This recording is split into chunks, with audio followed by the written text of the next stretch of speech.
সকাল সকাল চলে এলো ব্যানানা রাইড। আমাদের সাগরদা রেডি আছে ব্যানানা গাইড যাওয়ার জন্য। সকাল সকাল যে পরিমাণ ঠান্ডা, আবার প্লাস থাকলো ব্যানানা রাইড।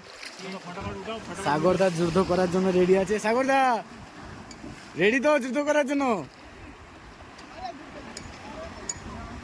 সাগরদা এখন রেডি, এখন বসাবে, সবাইকে বুঝাবে, ডাইরেকশনগুলো দিবে, কি কি করতে হবে না করতে হবে। আমাদের এদিকে ড্রাইভারদা রেডি হয়ে গেছে।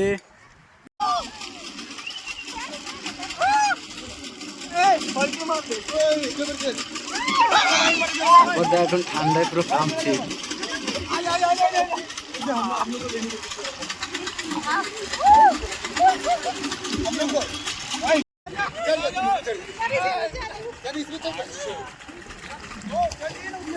পুরো কাঁপছে সাগরদা এখন, পুরো কাঁপার মতন অবস্থা। এখন কি হবে তার ঠিক নেই তার।